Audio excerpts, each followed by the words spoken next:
আমাদের প্রিয় নেতা তারেক রহমান উনি বারবার বলছেন যে অবিলম্বে জাতীয় নির্বাচন দিতে হবে, কিন্তু একটি সংগঠন তারা কৌশল করে এই জাতীয় নির্বাচনকে বিলম্বিত করার জন্য যারা 1996 সালে এই ফ্যাসিবাদের দোসরদের সাথে আতায়াত করে এদেশে বাংলাদেশ জাতীয়তাবাদী দলকে চিরতরে উৎখাত করার চেষ্টা করেছিল, সেই সংগঠনটি আবার নতুন করে ষড়যন্ত্র শুরু করেছে।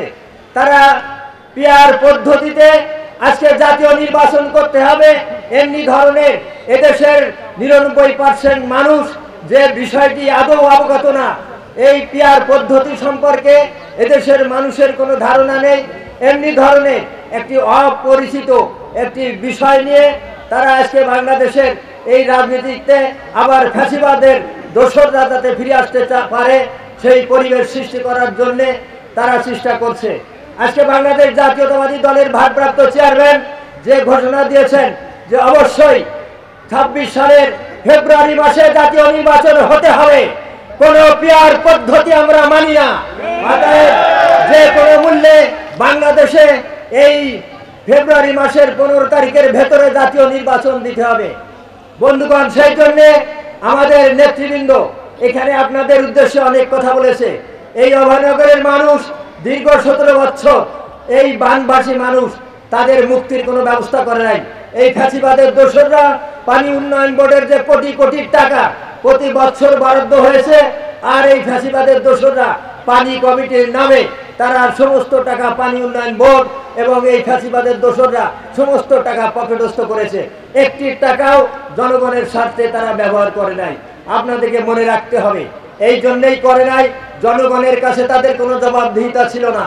এই কারণেই ছিল না, কারণ এই গত আওয়ামী লীগ সরকার তারা জনগণের ভোটের তাদের প্রয়োজন হয় নাই, তারা দিনের ভোট রাতে করেছে এবং দামি নির্বাচন করে বারবার তারা ক্ষমতায় জোর করে জুলুম করে গণতন্ত্রকে হত্যা করে গণতন্ত্রের গলা টিপে ধরে তারা ক্ষমতায় অধিষ্ঠিত হয়েছে।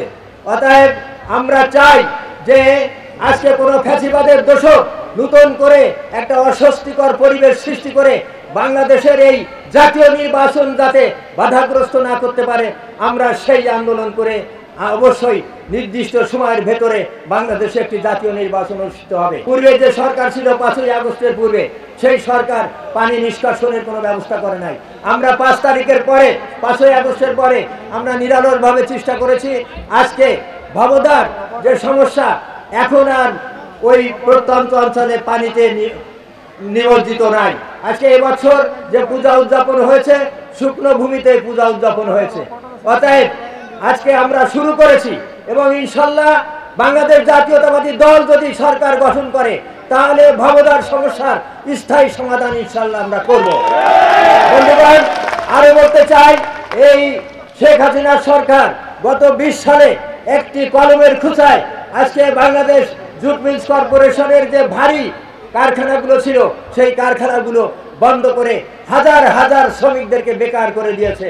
ইনশাল্লাহ আপনারা জানেন, বেশ কিছুদিন পূর্বে আমরা যশোর যখন একটি সমাবেশ করেছি, সেই সমাবেশে আমাদের মাননীয় মহাসচিব উনি ঘোষণা দিয়েছিলেন যদি বাংলাদেশ জাতীয়তাবাদী দল সরকার গঠন করতে পারে ইনশাল্লাহ সমস্ত বন্ধ কলকারখানা চালু করা হবে। অতএব আমরা বাংলাদেশ জাতীয়তাবাদী দল করি।